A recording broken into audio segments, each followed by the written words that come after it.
मुर्गा। आज घर से कार्यालय की ओर बढ़ते कदम अचानक से एक सरकारी विद्यालय की किसी कक्षा के बाहर कान पकड़कर मुर्गा बने हुए कुछ बच्चों को देखकर रुके ही रह गए। हालांकि कार्यालय समय पर पहुंचना जरूरी था, लेकिन जो दृश्य मेरी आंखों के सामने था वह मुझे उससे कहीं ज़्यादा जरूरी लगा।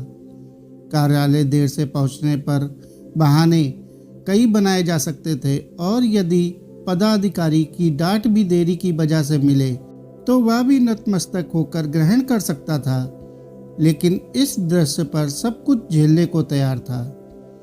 सरकारी विभाग का आई कार्ड लगाए पूर्ण रूपेण औपचारिक वेशभूषा में जैसे ही मुख्य द्वार से विद्यालय में प्रवेश किया, माहौल में अचानक से बदलाव आ गया।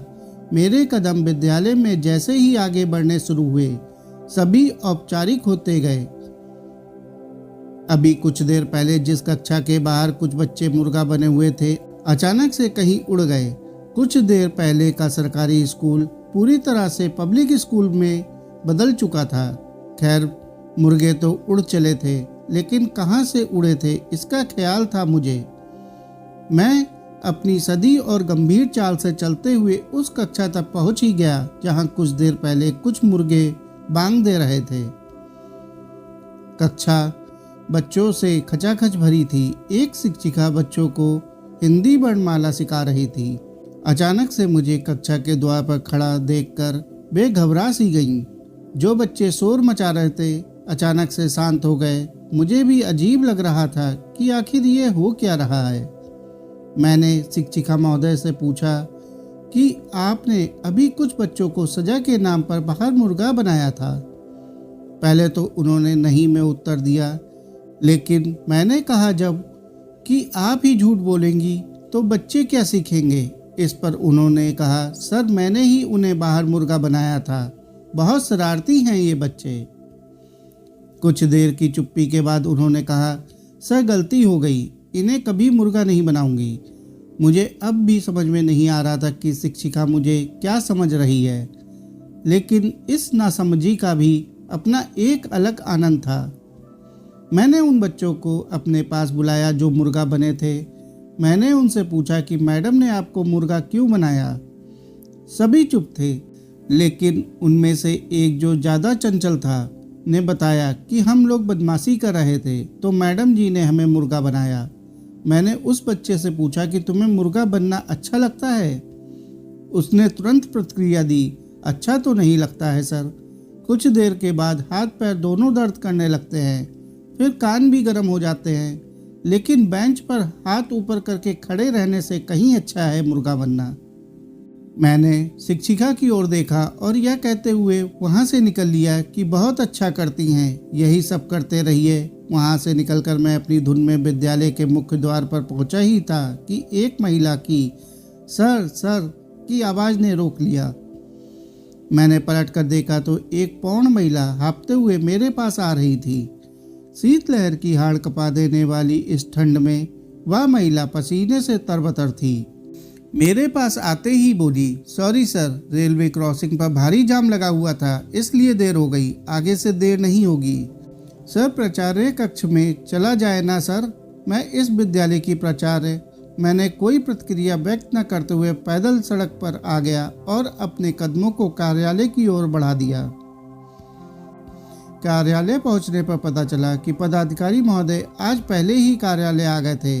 रजिस्टर मंगाकर कुल 10 व्यक्तियों के नाम के आगे लाल पेन से रेखांकित कर दिया। आश्चर्य की बात थी कि मेरे नाम के आगे यह लाल लकीर नहीं थी। अब इसे जाने अनजाने में उनकी आंखों से छूटना कहूँ या ईश्वर की मर्जी, जो भी हो। अपना बैग गोदरेज में रखने के बाद जैसे ही अपनी कुर्सी पर बैठा, मुर्गा बने उन बच्चों का ख्याल आया। कभी मैं भी उन बच्चों की तरह अक्सर मुर्गा बनता था, खासकर गणित की क्लास में। सच कहूँ तो गणित विषय में इस कदर नफरत थी कि मन में यह बात कई बार आती कि बड़े होने पर कोई बड़ा आदमी जरूर बनूंगा और इस गणित को ही पाठ्यक्रम से हटवा दूंगा जिसने मुझे हमेशा मुर्गा बनाया।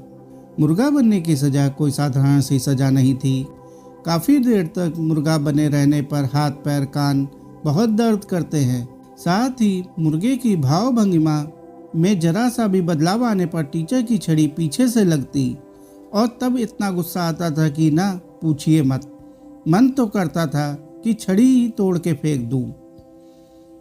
आज उन बच्चों को देखकर फिर से मुर्गा बनने को दिल चाहता है। अब इसे पागलपन कहें या हद दर्जे की बेवकूफ़ी। मैंने विचार किया कि अपने बचपन में लौटूं और एक बार फिर से मुर्गा बनूं। मैंने अपने सहकर्मी से कहा, क्यों भाई, तुम कभी मुर्गा बने हो? नहीं, बने हो तो देखो, ऐसे बनते हैं मुर्गा।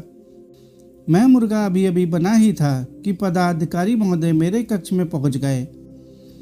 मैं अपने सहकर्मी को मुर्गा बनकर दिखा रहा था, पर मुझे थोड़ा भी ध्यान नहीं आया कि मेरे पदाधिकारी मेरे पीछे ही खड़े हैं। अचानक से उनकी आवाज़, क्यों अनुराग बाबू, बचपन की यादें ताज़ा की जा रही हैं मुर्गा बनकर? लेकिन मुझसे अच्छा मुर्गा बनकर तो दिखाइए।